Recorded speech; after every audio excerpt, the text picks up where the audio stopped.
So this is one of the simplest and most underrated features inside of Close. And if you're not using SmartViews the right way, then ultimately you're probably leaving tens of thousands of dollars on the table. Now, that depends on the size of your business. But in this video, I'm going to be walking you through the exact SmartView structure that we use across high ticket coaching, real estate, B2B service businesses, etc., to segment leads, identify deal risk, and ultimately create laser focused follow ups inside of the CRM without getting lost in the clutter. And whether you're managing a team of one sales rep or 20 sales reps, smart views are going to let you ultimately track the right combos at the right time without needing 17 dashboards or a PhD in filtering. And ultimately, we're going to dive into the ones that actually move the needle for your business and the ones that us at RevPilot are typically going to implement in any sales system that we see. So let's go ahead and dive in.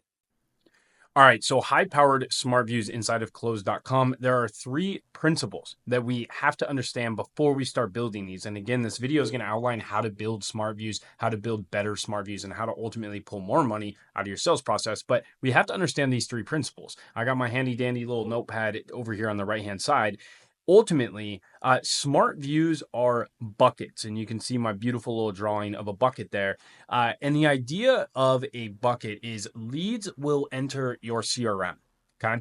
And then we're going to have a series of buckets or smart views, and the bucket should empty itself. So regardless if this is a dialing smart view, if this is a process check smart view, if this is a follow-up smart view, we want the bucket to drain itself. And I'm going to show you exactly how to build it. Now, that goes into the second piece. I just mentioned process checks, and process checks are the second principle that we need to understand. We use smart views to create process checks because a clean CRM ultimately equals more money. Yes, that is a sponge. I drew that. I'm pretty proud of it. But a clean CRM gives you clean data, and clean data allows you to make sure leads are not slipping through the cracks. And then ultimately, number three is reducing creative burden does not equal micromanaging. So ultimately, what we're doing in this process of creating smart views and buckets and process checks is we are taking the creative burden off of the sales rep and putting it back into the hands of the system. So the system will enable the sales rep to do more of what they do best, which is actually closing deals. Now, in practice, this sounds great, but the question is, how do we actually do this? So we are going to open up Close and dive into the smart views themselves. Now, we're going to go over the bucket theory first. And again, when we look at this, leads come into the CRM, and then a bucket is going to capture them. And then you can see an arrow going up and you can see an arrow going down. That's because leads should come into the bucket and then they should go out of the bucket automatically. And again, that's where we're reducing that creative burden on the actual sales rep. So when we look at something like a dial party smart view here, we can have this O1 new activity. Now, if you aren't familiar with custom activities, we have other videos on the channel explaining how to set up custom activities. But ultimately, a custom activity is going to be like they reply to an email, they opted in for a VSL, they complete an application, etc., etc. Okay. Now, when let's say they opt in for a VSL, and I'm just going to change this activity type to VSL just for this video. So they opt in for a VSL, but they don't book a call, meaning there is not a O6 strategy session booked. Super, super simple. That's another custom activity. We're basically creating that when a call is booked. So we know if there is not one of those, then there has been no call booked. Now, where the bucketing system actually comes into play here is these types of filters. And we can see here where the direction of the latest communication is not any of incoming. Now, what this means is if a lead is replying to an email, they call in and they actually try to get a hold of the sales rep, but maybe it's a missed call, they text back and that lands in the inbox. We don't want them in the dial party smart view where a bunch of sales reps are calling that person. So what we're going to do is we're going to remove that lead from the smart view, okay? Because that should be handled inside of the inbox. Now, the second one here is find where the last communication date is not today, meaning if we have called them, texted them, or emailed them today, they should be removed from the bucket. Now, again, the arrow goes up and the arrow goes down, meaning they leave the bucket, but we don't want them to just disappear forever. That means the lead slipped through the crack. So ultimately, tomorrow they are going to come back into the bucket. They're actually going to come back into the smart view because the date of communication is not today. So if the last communication date was yesterday, then they would populate into this as long as they meet the other criteria. Okay, and this is the idea of the bucket. It's super, super important that you build your smart views this way because, again, we're reducing the creative burden of the actual sales rep. Now, current status is not any of bad fit, student, bad data, do not call. Those are just lead statuses that you don't want in here. So if they're dispositioned in any of the lead statuses, they automatically get removed. There is not a triage call completed. There is not a strategy session completed. And there is not a deal one activity. Again, these are custom activities that we create at the time of these things happening. Now, again, if you need a video on how to use custom activities, how to create them, what they are, we have other videos on the channel for that. This is specifically related to the smart views. Now, the other one here that we would typically add is going to be calls. Total number of outgoing calls is less than, let's say, 10 for this example. Okay.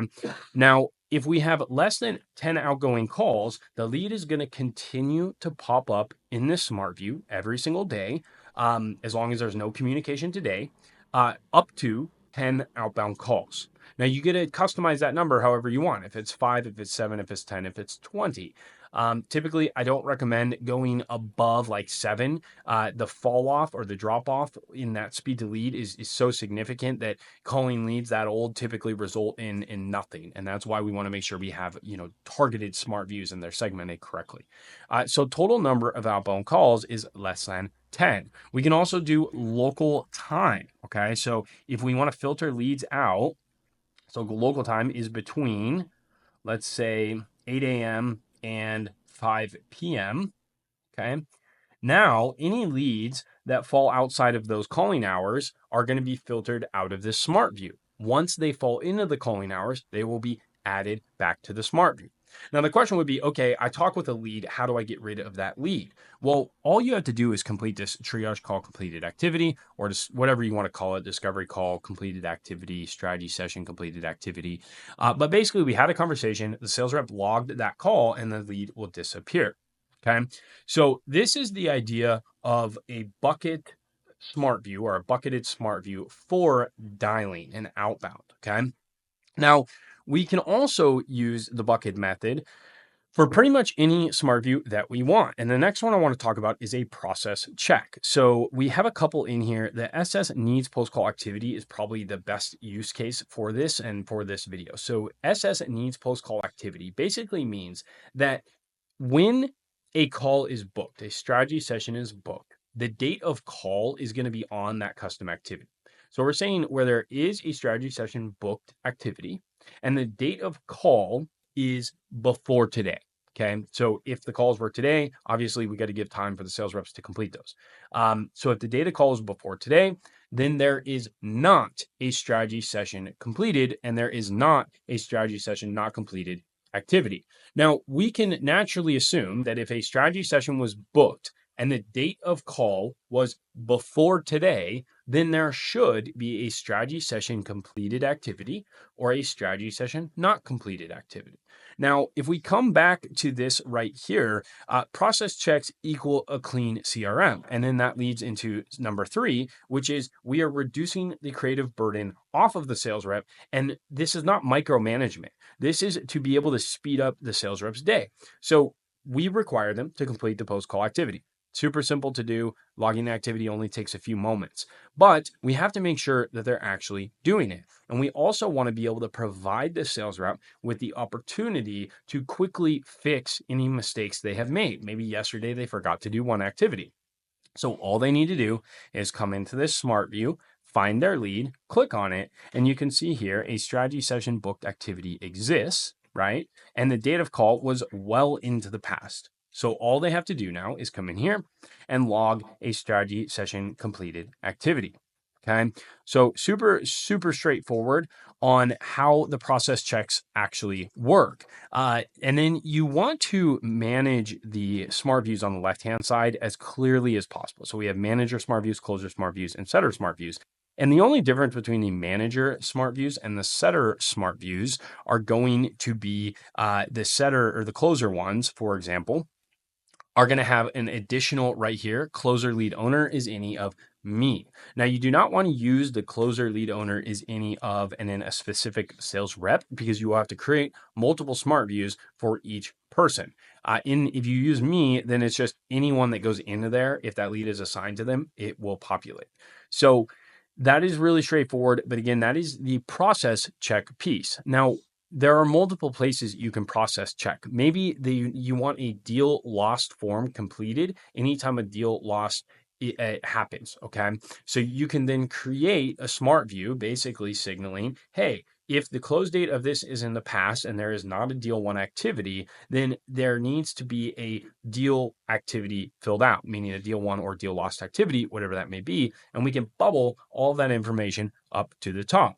And then it still acts as a bucket, because as soon as we submit that activity, it just disappears. It goes away. And the list should always go to 0. Now, organization is important. I highly recommend splitting up your sidebar like this and then having emojis that signify exactly what each of these are, and clearly organizing it. Now, these little dividers, a lot of people don't know how to do this. All you have to do is create a smart view and just put a random thing in here. So we usually do like meeting activity matches all of, and then just put a bunch of random letters in here and click done, and then save this as whatever you want, right? So we can just change this to, let's say we want a leadership category. Okay. You can do leadership, save it, and then you can drag it wherever you want on this left-hand side, and it helps you segment this. Okay. Now, ultimately, you have so much opportunity inside of here to filter different leads and do different things. And a lot of these, I want to be able to see today's calls, for example. What calls are on the calendar for today. So that is simply going to be, there's a strategy session booked activity with the data call of today. Now, if you want to see last week's calls, you can do the same thing, but the date of call would be last week. So you can go in here, is last week, and you can see all of those. Okay. The dial party smart views, we call them a dial party. Really, that's just an outbound smart view where we allow sales reps to go in there and start dialing. We showed you how to create that. And you can add whatever filters you want to it. Another one I really like to look at is uncontacted leads. So really identifying how many leads have slipped through the cracks, like how many leads made it into the CRM and haven't had any type of communication.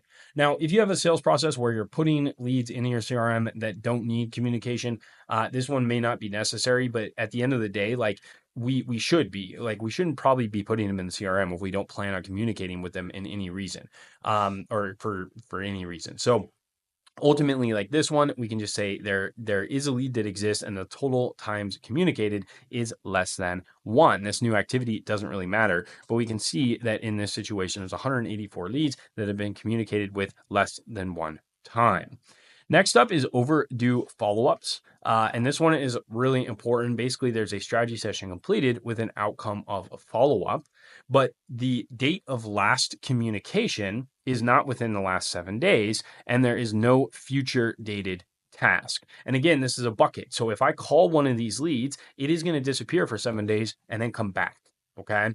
Alternatively, I can create a future dated task. And the reason that's important is we want to follow up with them by phone unless we said we're going to speak on a specific date in the future. Okay.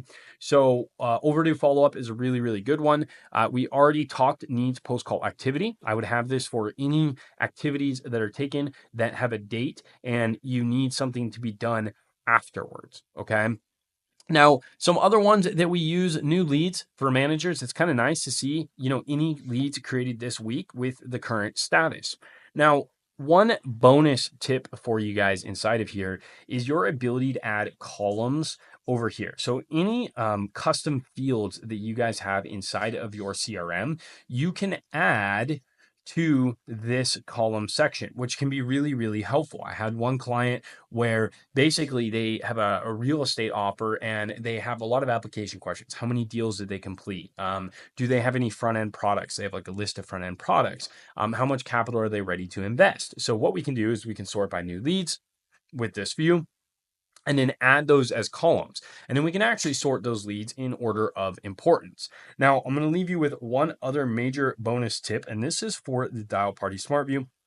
This is something a lot of people are not doing, but it is very, very important. So let's just grab a list of leads, for example, right here. Now, what we are able to do, since we are able to add these columns over here on the right-hand side, and this is magic, guys, this is really, really important. We can come down here to calls, and we can see number of calls or number of outgoing calls, okay? And when you check this, and let's just delete leads. Let's do last year. So that'll give us a couple leads. So we can see total number of outgoing calls on this right-hand side. And obviously this is just the demo account, so there's no real information here. There's no calls being made. But if there was, you could see the number of outgoing calls to each of these leads. So on your Dial Party Smart View, you can have outgoing calls and a list of leads. Then what we can do is save this, and we can sort by the number of calls. So we can click number of calls, and then we can change it from descending to ascending or vice versa. So if you want to call the people with the least amount of calls that you received so far and prioritize those from top down, then you are able to do that. You can also stack these filters. So if we come in here and we want to add another property, so let's say date created, which is a really, really good combination here. We can see now we have calls and we have date created, and we can sort them by the least amount of calls and the most recent date created. Now, you can also drag these and tell which one to prioritize first, right? So date created or calls. So that's a really, really good way on top of the bucket system and your normal filters. You can then prioritize the leads inside of this smart view to make sure you're targeting the right people at the right time in the right order. I believe you can do up to 3. Let's find out real quick. First time communicated. Yeah. So you can do up to 3 filters, and you can organize them inside of here and then save that for the rest of the reps. So at the end of the day, again, it's really, really important that we understand to use buckets when creating smart views, that we want to reduce the amount of creative burden that the sales rep has, and the sales manager, for that fact, anyone inside of the CRM. We want to reduce the amount of clicks that they have, reduce the friction so that they can do what they're supposed to be doing instead of sorting through your CRM. And then ultimately, the last piece is a clean CRM and clean data equals more money. It's a super simple fact, right? So if you keep this clean by having process checks inside of your CRM, you will collect more cash, you'll have more revenue, and ultimately lead to more sales. So if this video is helpful, leave a comment. Other than that, I will leave you to get to building smart views.